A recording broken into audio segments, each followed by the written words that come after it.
Welcome to Evolving Ideas. I'm ELAINE SMITHA. This alternative television show offers enrichment through information not ordinarily available. And as we search for answers to how the universe works, we learn more about who we are.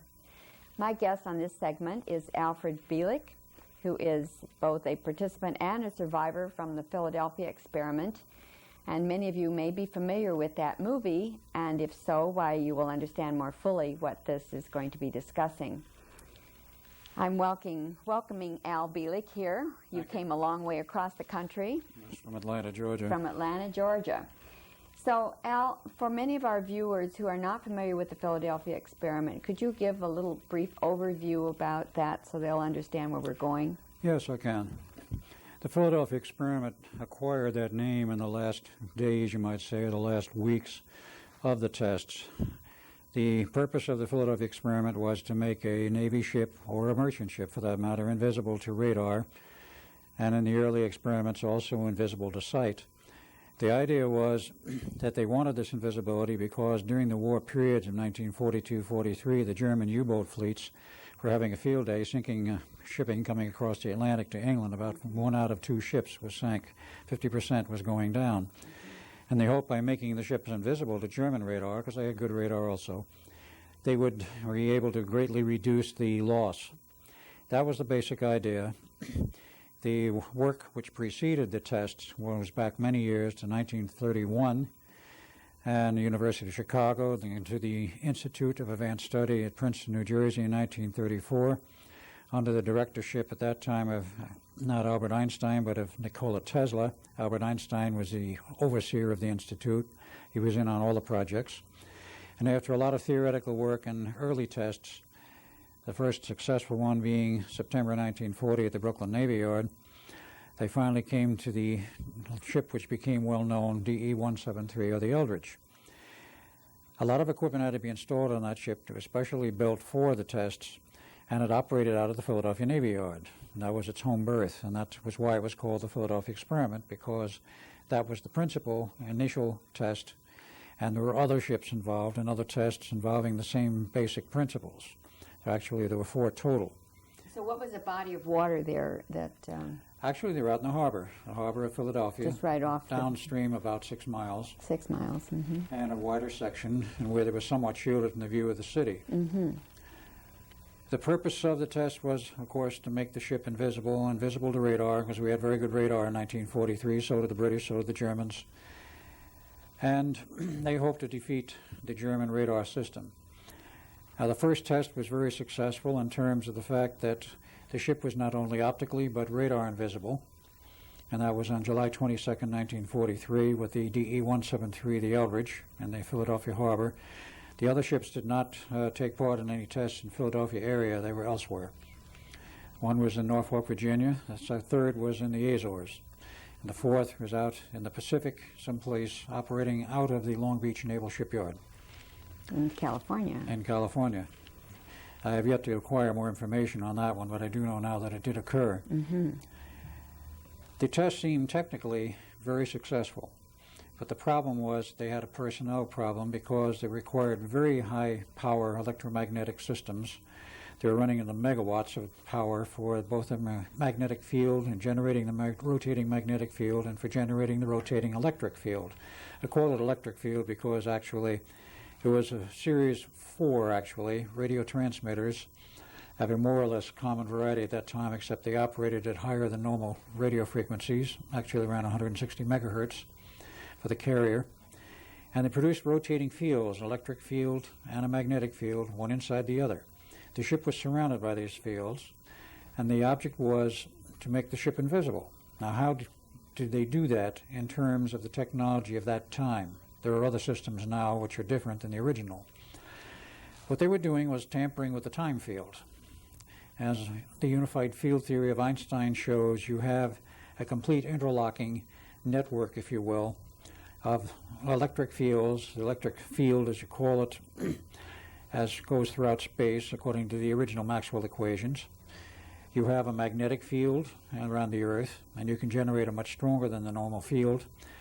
You have a gravity field. Gravity is a field. It is not a mutual attraction of matter for matter. Okay, that's good for our audience. The to know. three elements working together will interact with the time field. And time is not an illusion. It is a reality. It is a reality which can be measured, which can be manipulated. The Russians have since done this. It's been done in the lab since. And, of course, many years of work have gone in since this period of World War II and the disaster that occurred. So what they were doing was playing with the time field. The object was, if you shift the time field slightly, the ship is no longer visible either to the eye or to radar, or to a camera for that matter. So how does that work, Alan, shifting that? Well, you have, to get a little bit technical, I'll not try to get too technical for your audience, you actually have three physical dimensions which we all know. There's the length, breadth, and width of a chair, a table, whatever. But you only see that, and it only endures in time because time also has a flow. If there was no time flow, the object would not exist. It is dependent upon time, which is normally measured as the fourth dimension. But there are two beyond that. The only one we're concerned with was the fifth dimension, which is like a spinner, or if you get this child's toy of the Slinkies, you probably have seen, or many people have seen. It's a good example. You have a coil, and you can hit it, and you get a forward wave in that coil. The outer periphery of the coil represents the fifth dimension, to give you an analog. By manipulating that actual outer fifth dimension, you change, because if you change in a local area, and this is only in a local area, not universally, the rate at which that spiral goes, you change the flow rate of time along the edge. Oh, that makes sense. That's a very good way of explaining that. So if what you do is we are in this reality along the edge, so to speak, in a normal reality. And if you change that time flow, then that localized area of time starts to shift in relation to the main time flow, which outside of the area of the experiment is experiencing. So as you change that local area, the object will fade into invisibility. You have to do it very carefully because if you go too far, you drop out of our universe into another one. This they didn't want to do, but this is what happened in the second experiment. The first one was very successful in terms of the hardware. They had a lot of problems with personnel because the very high-powered electromagnetics, something which had never been attempted before because many sailors were on the deck of the Eldridge exposed directly to that equipment. Those below deck were unarmed or affected. But those were severely disturbed. They experienced nausea, sickness, illness, disorientation, and they cut the test short after about 20 minutes and took the ship back into its normal berth at the Philadelphia Navy Yard and took the 6 sailors off, and the Navy said not to worry, of course we have another crew for you. They were all volunteers. They'd all signed their life away, so to speak. And of course von Neumann knew, because after 1942 March, when Tesla bowed out, von Neumann took over the project, Dr. John von Neumann, and he knew there was a serious problem. He was aware of the possibility, but they knew then they had it. And he asked the Navy for more time to study the problem.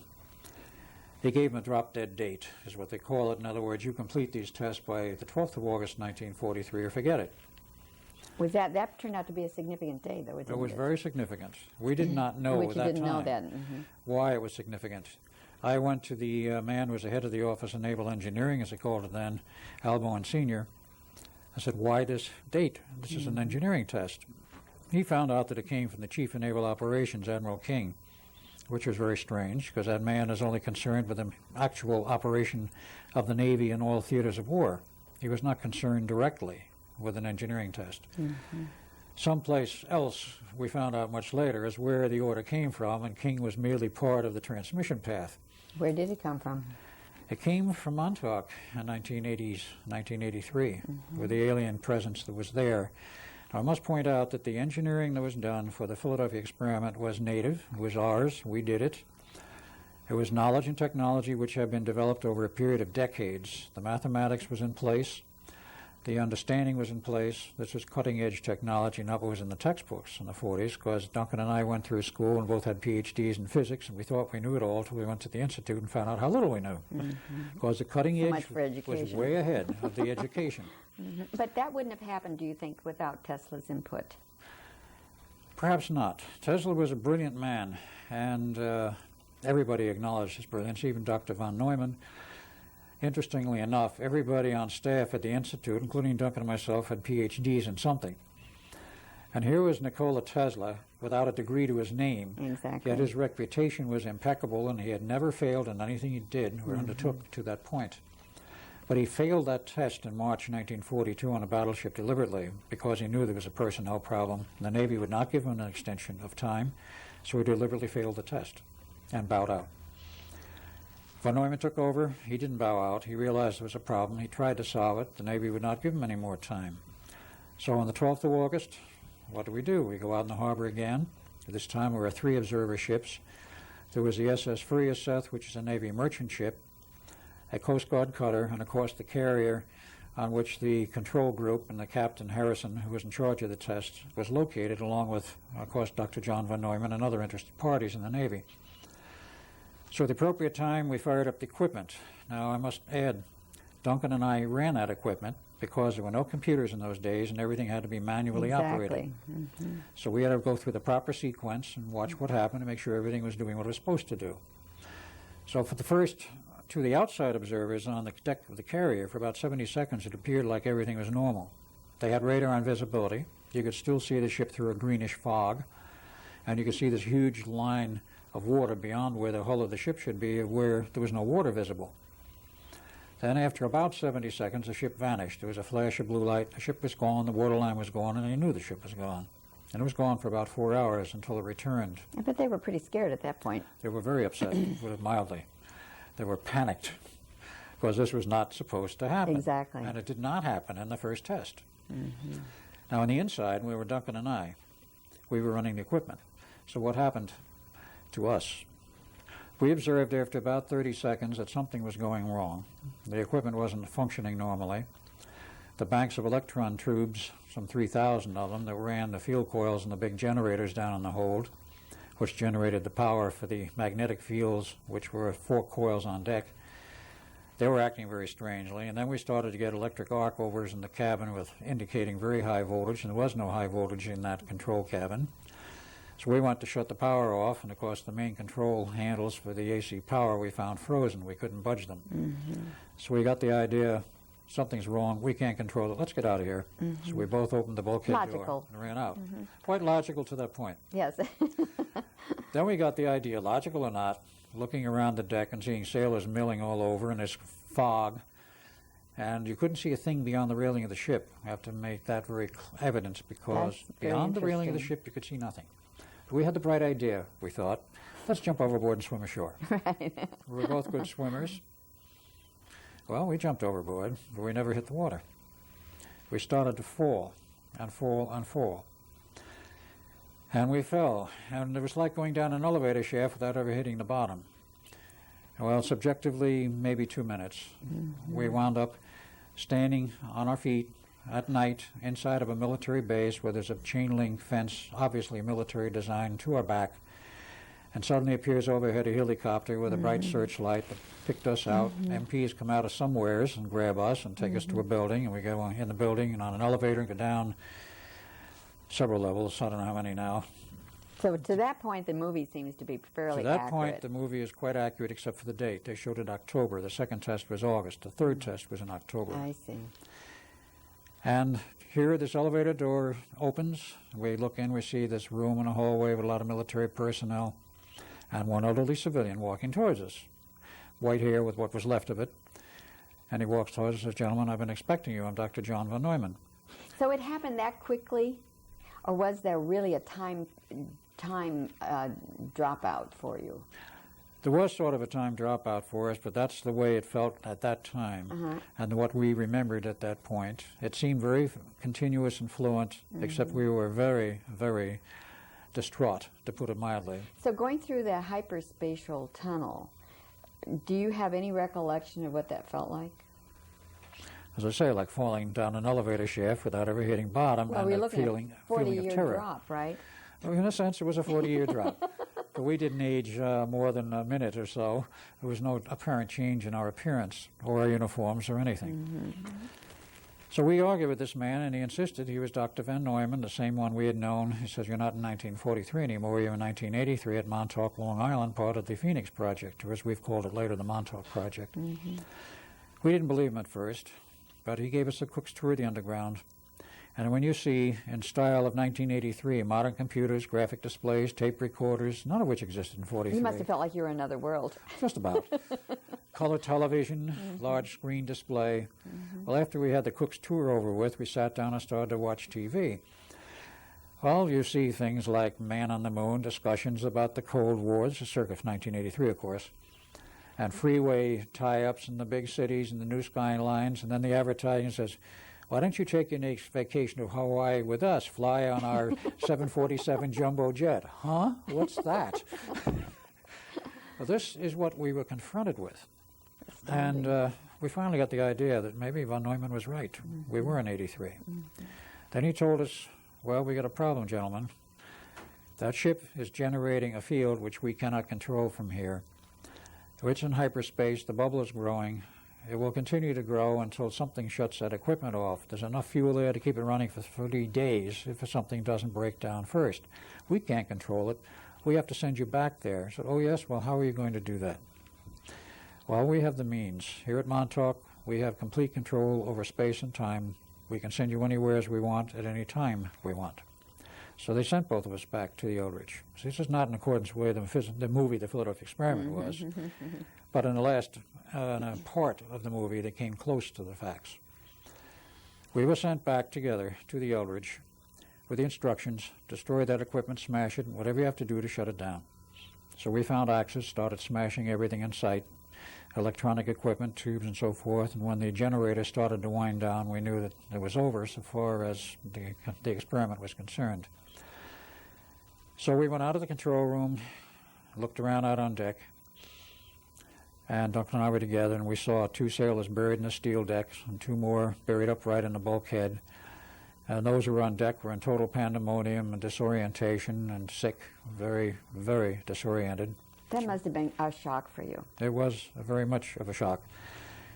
Duncan looks around, looks and runs over towards the railing and looks at me like, well, aren't you coming with me? He wanted to get out of this. And I spotted our younger brother, Jim, who had enlisted in the Navy after Pearl Harbor, who was 6 years younger, and he enlisted, and he became part of that experimental crew, and he drew the straw for the second test, so to speak. And he was in the bulkhead dying. Oh. I went over and put my arms around him because his head and shoulders were out of the steel, and he died that way. And Duncan disappeared. We didn't see him again. The ship came out of the fog and was again back in the harbor where we had started. And of course, a boarding crew came on board because they could see from the deck of the carrier that something was drastically wrong. They looked around, made a radar report, brought a special boarding party who brought the ship back under its own power into the back section of the Navy Yard, took everybody off, and then we had a 4-day board of inquiry. What went wrong? I gave my report that I'd been in 83 and all this had happened with Duncan. They didn't believe me. They didn't believe you. Oh, no. If I know You know, isn't that interesting? You go through the tunnel and you end up in 83. You don't believe that you're in 83. Then you go back to 43. You tell me you've been to 83, and they don't believe you're in 43 either. Absolutely. I mean, you know, it's really wild. Absolutely. But von Neumann had a little rental reservation. He took me aside and said, I want to talk with you later. Well, as time went on, they did have a 3rd test, and it was without personnel on board. They ran it like the 1940 test with long cables, turned everything on from another ship. And the Eldridge once again disappeared and came back some 15, 20 minutes later. I was not in that test or involved with it, only had the reports on it. And it disappeared again. And it came back, and the hull, everything seemed to be all right except in the hold for the control equipment because they had time enough to put a whole spare set of equipments on board. The equipment was a smoking ruin, and some of it was missing, and they just washed their hands of any more tests with the Eldridge. And it was re-outfitted, went to sea in 1944, about January. Was at sea till the war ended and went in mothballs in 46, and in 1951 it was given to the Greeks along with another destroyer. The Greeks still have it in the Navy to this day. They call it the Leon. And I understand that the Navy is trying to buy it back from the Greeks to put it in a museum. Well, whatever. Well, so much for sharing knowledge, right? Yeah. I think when you sell it for... See, the test, so far as we know, did not stop at that time, as I know now. At that time, I assumed they had stopped in late 43. But von Neumann did resume the operation and examining the problems of what went wrong in 1947. And by 1952, had come up with a whole new system. I was not part of that anymore. And I'll tell you briefly in a minute what happened to me. But in any case, he found a way to solve the personnel problem. I don't know how he did it. It involved the use of a computer, a new system. It delivered to the Navy in 1953. They tested it on another ship in 1954 as a complete success. No side effects on the personnel, and of course, for many generations, that equipment is now used today, or some variation of it.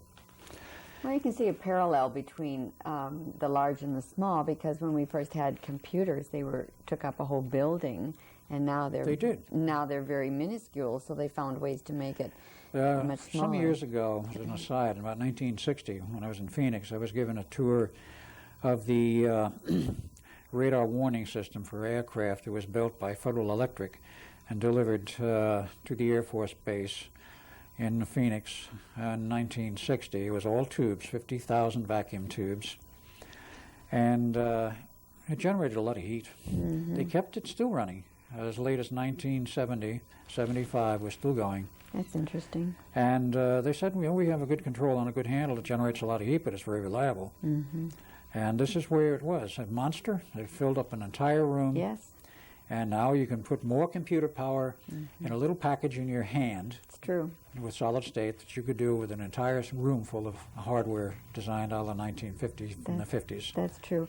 I want to go back to this invisibility aspect, because what would be the implications, or what are the results? How have we seen this technology advance, and how are they using it today?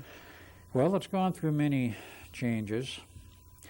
The entire basic approach, I believe, has changed today. They're not tampering with time now. They're using a different approach because theory has shown that there are other ways you can manipulate time, or not even manipulate time, as certain people have shown in the laboratory and more recently, like in the last 2 or 3 years, and of course this is in the civilian aspect of trying to replicate some of the equipment. You can produce a phenomena of resonance wherein you can literally blank out an object to a radar return or reflection. You can tune the system in a manner so that the radar beam or system, and we had very good radar in the 40s, 43, they were running at 9.5 gigahertz. I didn't know they were that high until I went back and checked the books. And that's about what they use today in many of the systems. Some are higher. But you can blank out that frequency by absorption, or resonant absorption of the object, if you know how to manipulate that object by tuned absorptive material. That's one approach, like they use in the stealth technologies. You absorb enough of the energy, you get no return. So they're building the stealth bomber, say, out of material that... Special materials. Special material. Is that on planet or off planet? On planet. On planet. And they also have the complete invisibility system in addition to that absorptive material, wherein they produce a true cloaking. That's the third level of the stealth technology. It's used today in all of the Navy fighter aircraft. They've used it in the B-1 or stealth bomber, the stealth fighter, the B-2 bomber, which is a little older, and of course the SR-71, and of course all the Navy fighters, and probably all of the Israeli fighters, and who knows where else. It's even down, I'm told now, to a little package size you can put on your belt for personal invisibility. Well, you know, there was an article in one of the scandal sheets, I think, that had a picture of Bush a few years ago with his bodyguards, and then there was this one invisible entity that they could only see with the infrared. You could only see because of the water lapping at his feet at the seashore fishing. Yes, that was and pretty... the fishing pole in the middle was standing there ostensibly on its own. Just amazing. Well, I have an original of that photo in color, and that was not a fake. That's pretty interesting. I'm not going to say how I got it either. Well, you don't have to.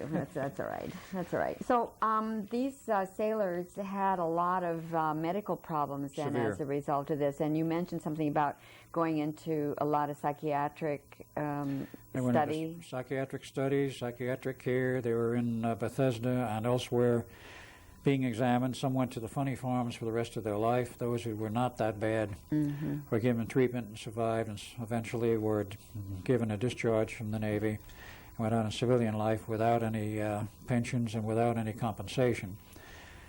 Those who survived knew largely what happened, but their families were told that, it was an accident. Those who died were told they died at sea in the war. They covered up the entire experiment. They did not want to know anyone to know outside of the Navy, in fact even in the Navy, what had happened, because it involved several things. Not merely the technology of what happened then, and also the biological effects. which of course became very interesting because it set a precedent of learning how much energy the human neurological system can withstand, or the brain can withstand, before it breaks down, actually physically breaks down. That's pretty interesting. That was one of the things, but they didn't want the public to know they had done this. But the third and most important was the fact that the ship went into hyperspace. They penetrated other universes by the locking up with the Montauk Project on 12 August 1983, which was operational for years, but they stayed on 24 hours a day from August 1 approximately on. And that was engineered. It was engineered that the lockup would occur on the 12th of August for one reason. Well, several perhaps, but one reason for that date, the 12th of August. And that is the point at which the Earth's biorhythms peak out. There's four of them. The human body has three. Earth, like a body, has four. Yes, that's and true. It's a living body in many senses. Yes, it is. They all peak out on the 12th of August, 1943, 63, 83, every 20 years. And that was the synchronization, you might say, for the lockup of the two experiments. That was a critical point. A very critical time. Because the first test of the Eldridge, there was no lockup. The system was operational during that period. It was operational for years at Montauk. That was one of the critical points. The other critical point was that it caused a rift in space-time, 40 years wide, which allowed large ships to come through from other dimensions and other domains with aliens. I heard quite a few came through. Quite a few. And this began the whole problem of the mass invasion of aliens. They started showing up in large numbers from 47 on. You've heard of the Roswell crashes in 47, 48, 49, the overflights of the White House, the overflights in New Mexico, on and on. Large numbers of ships. Finally, a treaty was signed by President Eisenhower and alien representatives, supposedly at Edwards Air Force Base, granting immunity to each side. We do not interfere with each other's lives or survivability. The technical cooperation, we will supply them with bases on the ground to do work. We will help them with various things, biological and otherwise. And a general treaty and agreement to work together. Out of that has come some very advanced technology for us. And also some horror stories of horror camps, if you will, for biological experimentation. Yes, That is what they wanted to cover and still want to cover. That aspect is what they don't want the public to know about, our cooperation with aliens. But it has come out in so many different documents. Yes, it has. And there's been a lot of discussion about that. It has been, and there's a lot of denial officially also. That's right. And one of the things that I wanted to get to that we were discussing about the neurological problems that occurred, how this became the foundation for some of the mind control experiments as a result of that? Yes, I can briefly. After the war was over and they had this partial and beginning understanding of the human mind and how it can be acted upon by magnetic and electromagnetic fields, there was a lot of other research work done, which began in 1947 with Dr. Wilhelm Reich, and of course the CIA was funded and chartered in 1947 also, and he had a contract with the CIA for 5 years. Other work was done in various locations, and it all came down to finding out how to manipulate the human mind, how to reprogram it, how to make a person be, at the push of a button, a perfect robot to do whatever they were programmed to do. This technique is now well resolved. It is a viable technology, if you will, and involved biological knowledge of the brain, how it worked, the interlinking of the conscious mind and the subconscious. And the subconscious is not singular, it's many levels. All of this was learned over a period of decades, and the hardware and some of the old techniques used by, of course, let's say the cults, the satanic cults and so forth, it's old technology without hardware. But they implemented this now with hardware and used some of the same techniques and advanced and made them simpler and easier to use. And more effective, too. This came out of that, out of the Philadelphia experiment, and the work that was done after it. And this is now a technology which is well known to the world governments, and they use very surreptitiously, and they don't want the public to know they're doing it. But we're getting it all the time. I mean, I saw your telephones. That's right. You're getting effects on the mind from the cellular phones, which can give you disease states if you're exposed long enough. You have bombardment by electric power lines and grids. Exactly. Which affect you physiologically if you get enough of it. The radio transmissions in a big city from TV and radio, and other clandestine transmissions that the government doesn't want to tell you about from the Air Force and other government installation bases, Air Force bases, Navy bases, whatever. I'm not thinking the Air Force is only one. No, that's true. all the bases. And the microwaves. And many, many microwaves. Microwave ovens can be a problem if you're not careful. But they're not mainly the problem. No, it's they are the not. non-thermal. All of this has sprung out of that. What frequencies are critical Yes. for manipulation of the mind, for making you ill, or programming the mind without even your knowledge? That's true. That is the problem. So when That we is what start we're hiding. behaving bizarrely, then we might question whether we've been in a field somewhere. Right, or somebody sees you behaving in a bizarre manner and you don't realize it. That's, of course, when there's a problem. I think just as an aside, which doesn't really relate to the Philadelphia experiment, but certainly to the effects of that, would be some of these men who are found on school grounds where all of a sudden they show up with a machine gun and they start shooting the children. Programmed assassins. Programmed assassins. And the purpose of that, if I may put it this way, is that person may not know or understand what they're doing at all, but the purpose is to create the horror in the minds of the general public. Here comes this nut shooting down our children, shooting people in a department store or a supermarket. You've got to have gun control. That's right. That is the whole purpose, to get the public infuriated with the improper use of guns. A gun has never shot anybody. No. It's the guy pulling or the girl pulling the trigger. Exactly. Exactly. Controlling the guns will not stop crime. I'm not trying to put a plug in here, but the fact it's important.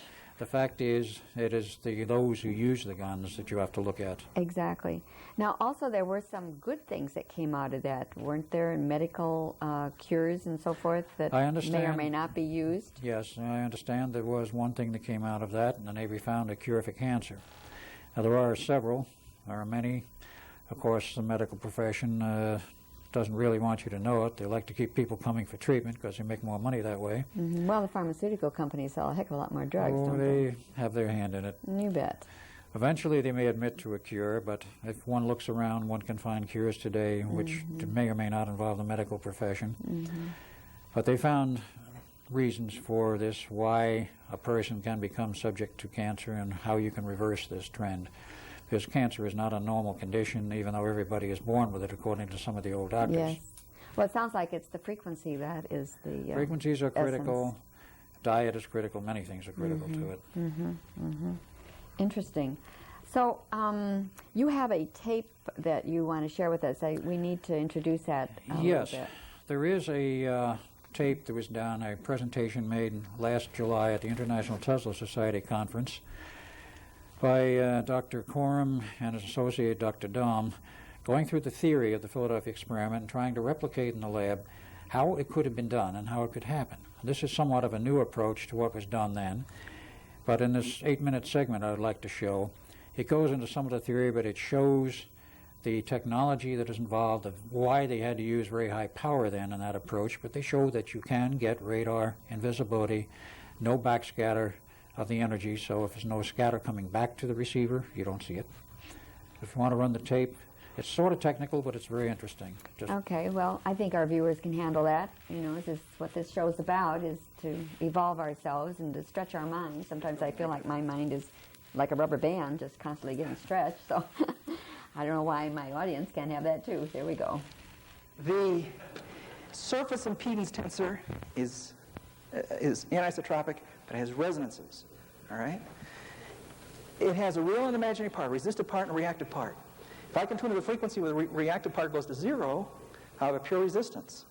And if the properties of the medium are, say, such that the surface resistance is 377 ohms, I'll have no reflected power if I look at this thing in terms of a transmission line, for normal impedance. Here's the ratio of the incident to reflected power. So it's a reflection coefficient as a function of frequency for different magnetic media. What I'm going to do is, in that formula, put in a bunch of parameters. All right? So I'm going to put in real numbers here. I have some problems in that I don't know what the conductivity of iron is. I know what it is at DC. I know what it is at 100 kilohertz, but I don't know what it is at, say, X band or L band or even the optical region. So I've got some numbers. These are our standard H naughts. One of the questions that comes up is, can we really get that much magnetic field intensity out of the ship? And I'll show you, yeah, you can. And these are the susceptibilities. All right, so I have a collection of, you may not like these numbers, but I have a collection of media that will do this. Let's see. I'm going to do two things in the interest of saving time. Here's a plot of plot of the reflection coefficient in dB versus frequency, all right? And these are resonances that are going on there. And so I can get, now realize this is minus 40 dB. In this case, we're down here at minus 60 dB.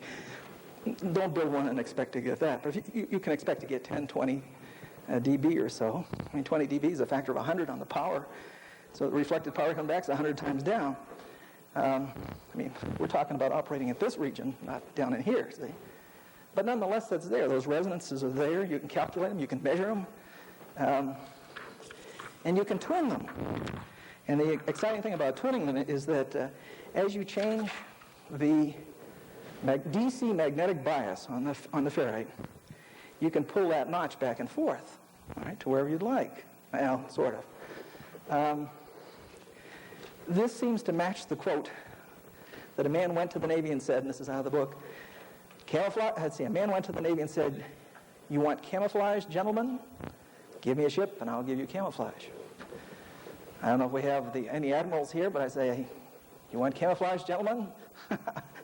Give me a ship, and it's got to be electric drive, and we'll show you camouflage." There's more. After we did the slide, I found another quote in the Moore and Berlitz book where a guy who's in the book that just, I don't know how to, I mean, what can you say? The guy, he's simple, all right? He says the following: "It's also a very commonly observed reaction of certain metals to certain fields surrounding a current," that's what we've got here. "The result was the complete invisibility of a ship," all right? Well, I think we can make at least a target's radar cross-section drop a few dB. Just give me a few dB, all right? And I think we've got explanations for that. And one of the things my wife, being a skeptic, says, "All right, so you got it in the microwave region. So what? The ship's still not invisible optically." I thought, yeah, that's a good question. What happens when I take the same model that I just used, which is a fairly simple model, and I route to optical frequencies and run the same reflection coefficient? What happens? Well, one of the things that happened was, you know, son of a gun, we got a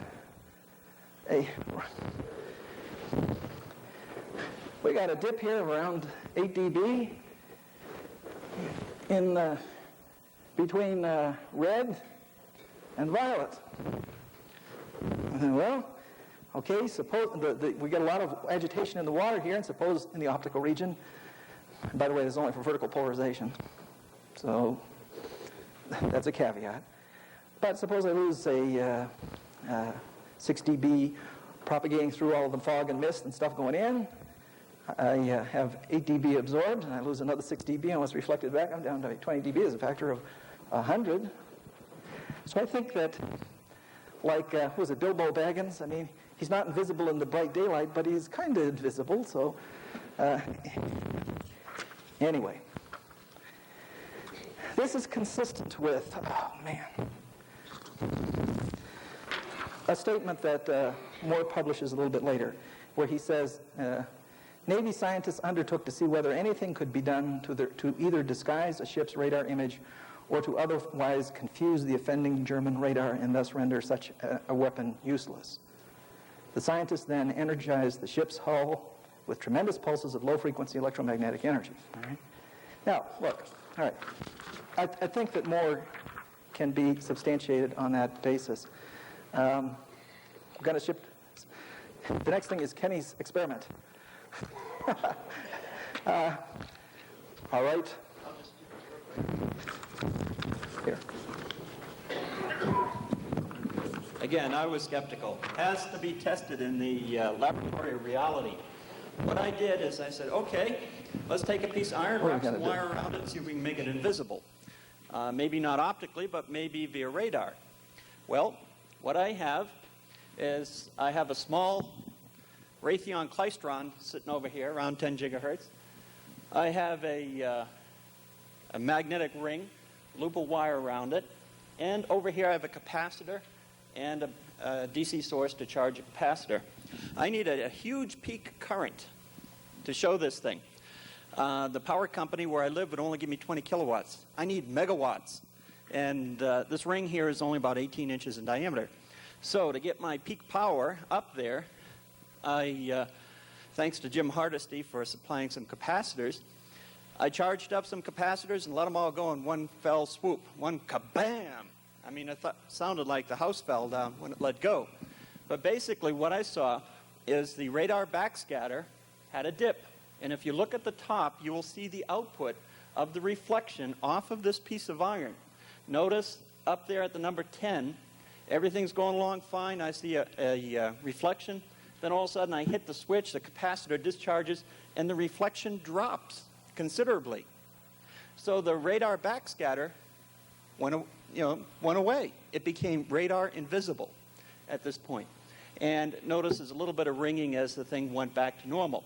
Now, one more quick experiment that we tried, we said, well, what about the water in the steam? We took that bucket, or we took that coil, put it in a bucket of salt water, let the capacitor go, kabam! And what happened was all the water blew out of the bucket, okay? The salt water around it acted like Tesla's magnetic egg, or iron egg, and it wanted to spin. Well, there was such a force of current in there that the water just spun right out of the bucket. And it created this big green burst of water that went up in the air. That might explain some of the green mist. So yes, we do have radar invisibility.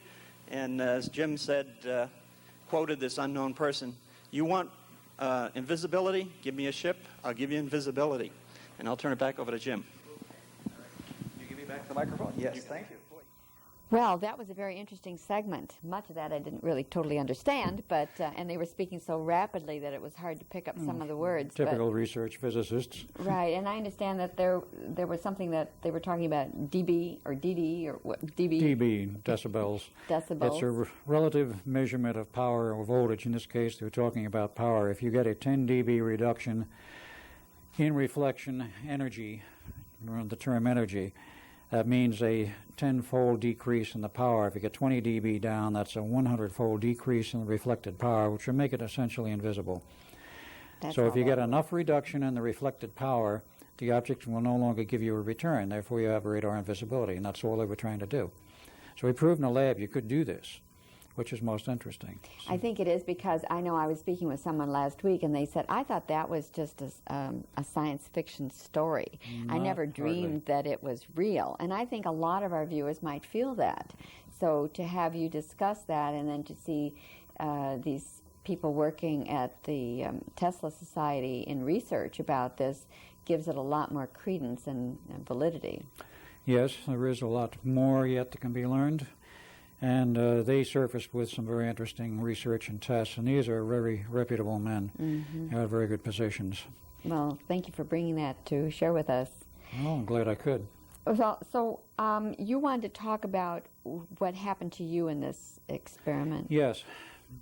After it was over, I remained in the Navy, and I was reassigned along with my family because I married in late 43 and had a son born in February 1944. They moved me up to Los Alamos, New Mexico, with the bomb project in July of 44. Von Neumann was there and in and out, and he got me transferred. The Navy was happy. It buried me in a place where nobody would ever see me, and I wouldn't be concerned if I talked a little about what happened. Exactly. But something went wrong in June of 47, and July 4th, 47, I was removed. I was charged with espionage, arrested, handcuffed, taken to Washington, D.C. on a train. And I never saw my family again. The wife I never saw, and the son I never saw. I know the son's still alive. He made several attempts to meet, but the government will not allow him to meet me. They abduct him. They do anything they can. Is that right? Yes, it's happened. Even today? Even today.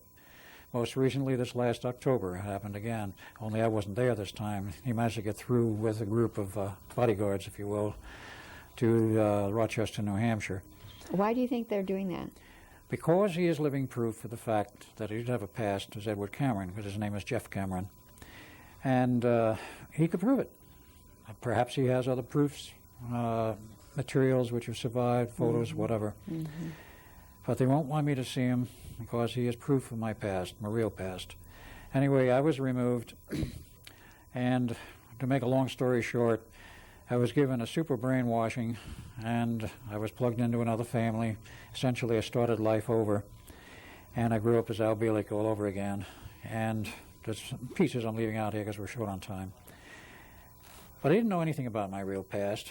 until in 1986. After visiting twice the Montauk site, I started to have memories of my being involved with that. And That really triggered it. that triggered the Montauk, not the Philadelphia experiment. Yes. The later one came first in memory recall. Then in January 1988, for the first time, I saw the movie, The Philadelphia Experiment, one Saturday night, very late, like 4 a.m. on HBO. And that hit me like a bomb that night and started the memories coming back. I had already done a lot of research on the Philadelphia Experiment, had a voracious appetite for any information, whatever, not knowing why. After that, I knew why. I had been involved. So more memory came back after that, and of course I've been on the road of research ever since, plus trying to bring the word to the public of how this has been suppressed and why it had been suppressed. And I felt the survivors and the families deserved something better than having the Navy deny that this experiment ever happened. So were you one of these that didn't have any record so that you don't get any pay from the government? True. I know Duncan I had said disappeared. the same thing. So far as the Navy is concerned, the records were buried. You can't find them today. It's like you don't exist. And like I don't exist as Edward Cameron, because you can't find school records, you can't find any kind of records or anything to prove that I ever lived as Edward Cameron. Bielek, sure, I can pull up all kinds of records. That's fine. That fits what they want, if you will. But I have several perhaps proofs. One ultimate proof. My birth certificate says I was born 31 March 1927, and to Mrs. Albertina Bielek and so forth. Well, in 1985, she broke her leg, went to the hospital, and I went there to visit her, and I look at the stand, and she's in the bed, she's being fed with continuous blood. I look on the bag, it says Mrs. Albertina Bielek, blood type A, and I jolted. I says, blood type A, what's going on here? I'm blood type O. There's no way I could have been her son, and I was the only one. Amazing. You don't change blood types as it flows through the embryo. No, you don't do that. Right. So Well, the I had mystery my proof deepens right a little there bit there. that something was wrong. And this was just before the memories started to come back. And then later on, when she was in nursing home, she had a few flash memories which corroborated to a great extent the story. Like one day she looked at me blankly for months roughly before she died.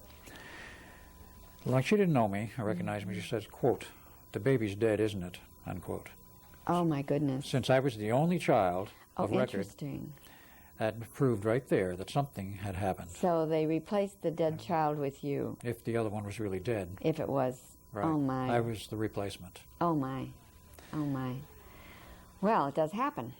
Yes. It does happen. And I was replaced as a child. I was 1 year old in appearance at that time and body size. And that's a long story to explain how they did the age regression.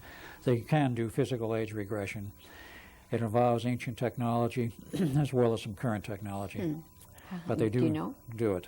Do you They have know the how? capability. Do you know how they do that? It's electronic and chemical, but what it does physically in terms of the body and how long it takes, I don't know. Even though I went through it, I don't remember all of it. Only the beginning phase, where I was still Ed Cameron, and then blank. And I was a 1 year old baby sitting at Mother's grand piano, Christmas 1927, watching the family exchange presents and listening to the conversation and understanding most of it. A 1 year child doesn't normally understand the conversation. That's true. Now, a lot of our viewers are going to ask this question. If they were here in this audience, they would ask, is this the body that you had when you went through this Philadelphia experiment? Yes, as far as I know, it's the same body. Okay, because when Duncan Cameron was here and was on, he's not in his same body. That's correct. He is not. So you're having the advantage, so to speak, of being able to retrace steps in your own life where the memory of who you were earlier before this experiment happened and Yes. before your mind was washed, Dry cleaned. dry cleaned, that you can recall. Can you do that? Can you recall your childhood fairly well at this point? I can recall major segments of it, not every detail. Even in my life as Al Bielek, I don't recall every detail. But as Edward Cameron, I do recall quite a bit. Duncan recalls none except under hypnosis. Under hypnosis, he can bring it all back, Interesting. but not in his normal waking mind. So, Al, I think that a lot of our viewers would be interested in knowing, how do they brainwash you? What's the process? The process can be chemical, it can be electronic. In my case, it was a combination of chemical and electronic involving some very massive equipment. A large cylinder, double-walled cylinder of what appeared to be clear glass, or might have been plastic, I don't know. I was on a hospital gurney-type bed, just a little bit larger than I was. It was shoved in this tube. The end was closed. There were 4 spiral coils connected to electronic equipment lining 2 walls. And John Von Neumann was there at the time and told me what they were going to do to me. He says, I can't stop this or control it. I'm only a consultant here now. And I blanked out. All I had is that funny feeling like when you wake up in the morning, you don't know who you are or where you are, but you know you're awake and alive. And then the rest of it comes back in another few seconds. I was at that point in reverse. And then everything blanked out. And the next thing I could trace in the way of a memory was the one I mentioned, sitting on Mother's grand piano at a Christmas party for the family. It's strange because in 1927, I also can now recall a Christmas party with the family of Edward Cameron in the big house in Long Island, with father and mother and the family there, because I wasn't 1 year old then. I was about 11. I was born in 1916 as Edward Cameron. And I have that overlapping memory of a number of occasions. My father announced in December of 1929 that he was leaving the Navy and getting a retirement. And he had a heart problem, so that was why he was leaving. And there were gaps in between, but there are sections I remember. So did they give you injections of chemicals? Yes, they did give me some kind of an injection of chemical. What it was, I have no idea. It's pretty interesting that they can fine-tune that, isn't it, to obliterate certain parts of your memory. My case of Edward Cameron, they obliterated all the memory because they wanted nothing to remain of my original personality, hopefully for the rest of my life as Al Bielek. But it didn't quite work that way because I became involved in various metaphysical schools and interests, which helped to bring back the memories, sort of fine-tune my memory, which was good anyway. One of the things that Duncan said when he was here was that they compartmentalized his brain. In his case, they did, because he was involved with Montauk. They wanted certain abilities to be paramount and other aspects of his personality to be suppressed. And he went through a very heavy brainwashing just to become a person used at Montauk as the current Duncan. And then when it was over and he left and they mustered us out, of course they gave him a very complete reconstitution of his personality because some damage was done during the process of being used. And they wanted to give him a reconstituted personality who would be able to get along in normal society because they did not anticipate using him again, but they wanted to keep him handy in case it did. And they wanted him to be in shape to be able to be used. Yeah, they'd want to monkey around with him to that degree that he wouldn't be functional. Correct. In my case, they mustered me out and gave me a briefer brainwashing. Perhaps that's why it came back so readily only 2 or so years later. And Duncan's case, it didn't come back so readily, but it did come back that he had been involved. It's coming back. It's coming back more and more now. Certain aspects that he's remembered of his involvement in Montauk and give him the willies, as the saying goes, and he becomes very ill. He even broke down and cried one time in the underground. When he Yes, I saw that on the video. So he cannot, to this day, face some aspects of what he was involved in and what he had to do. Was programmed to do. It was not his normal personality. No. This is the way they can shape people to do a job which normally they would never come near or never touch. They'd shoot themselves first.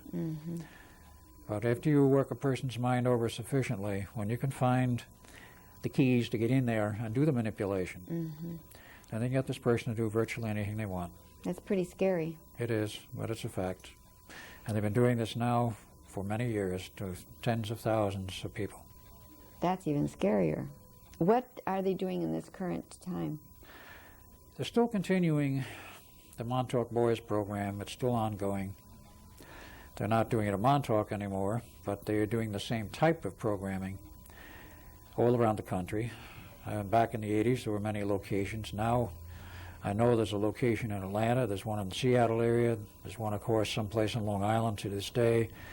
Upstate New York, you name any major city, I think you will find, and I found a few, and Preston have found a few, I think you'll find any major city today there's a processing facility, I'll put it that way, for taking these kids off the street or however they acquire them, running them through this mill, giving them the brainwashing, the implant, the reshaping of their personality, and then covering it all over so that they have a normal, outside, normal everyday personality.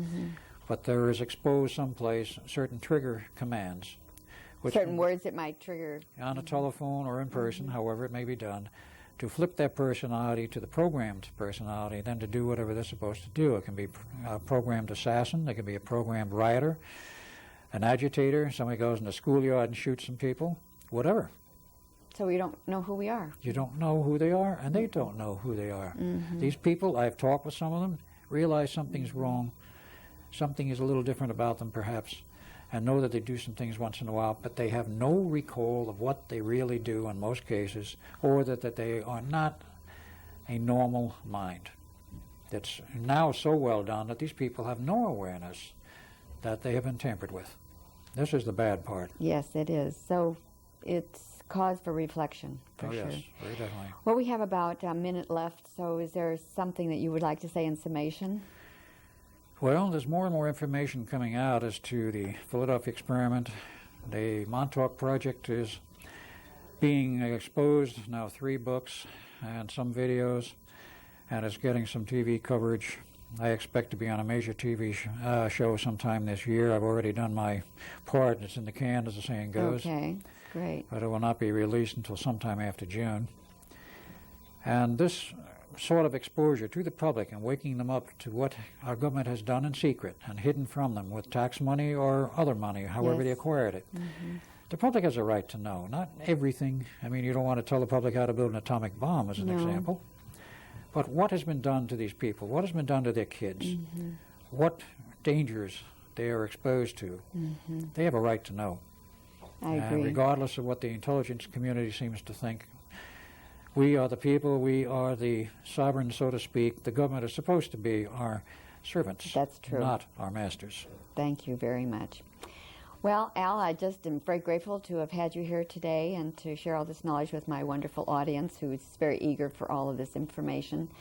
And I'd like to ask my viewers to join me on another episode of Evolving Ideas when we cover another very wonderful, adventurous subject that helps to spread our mind into a greater avenue of awakeness.